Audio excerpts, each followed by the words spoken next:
She was called a temptress, a queen who conquered with beauty.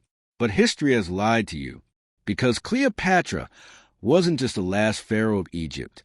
She was a linguist, a naval commander, a political genius, and the woman who nearly changed the fate of the Roman Empire. So who is she really? And why has her story been distorted for over 2,000 years? Let's step into the palace of Cleopatra VII, born in 69 BCE into the powerful Ptolemaic dynasty, a Greek royal family that ruled Egypt after the death of Alexander the Great. From the beginning, her life was steeped in drama. At just 18 years old, Cleopatra became co-ruler of Egypt alongside her 10-year-old brother and husband, Ptolemy XIII, as was the custom of her family. But within a few years, civil war tore them apart. Cleopatra was exiled, forced to flee the palace, but she didn't stay gone for long.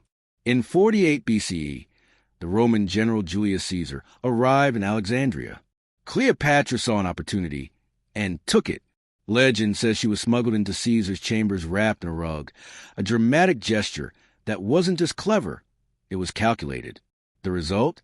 She won his support, reclaimed her throne, and gave birth to Caesar's only known son, Caesar Ion. But her reign had just begun. Cleopatra wasn't content to be a puppet queen under Roman protection.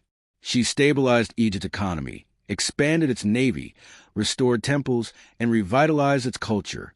She spoke 9 languages and was deeply educated in science, politics, and theology.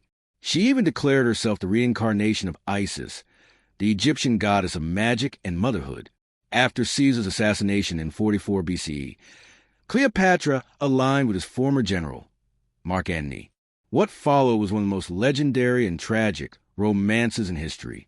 Together, they challenged Octavian, Caesar's adopted heir, for control of Rome's future.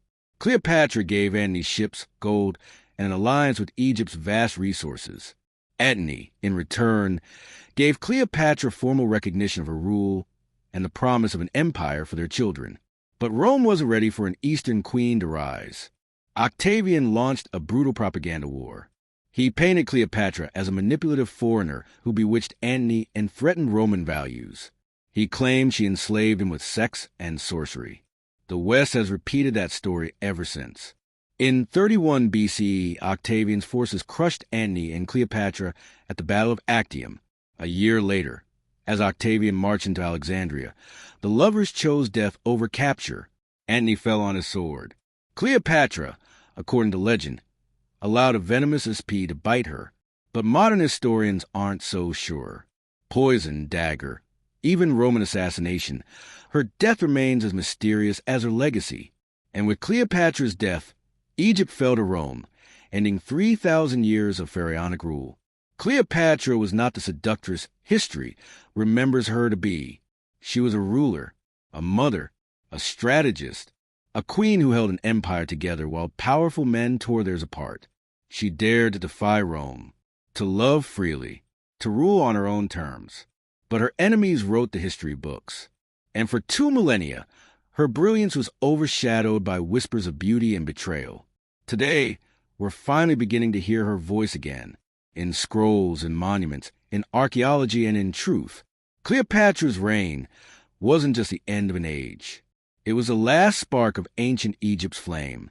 And her story reminds us, when a woman wields power, history doesn't always remember her fairly. But time eventually reveals what propaganda tried to bury. Was Cleopatra a victim of Roman lies, or the most powerful queen the ancient world has ever seen? Let me know what you believe in the comments. And if you're drawn to the hidden truths of ancient rulers, subscribe to Secrets Beyond Time, where myth meets memory and forgotten voices rise again. Because the past still speaks, if you know where to listen.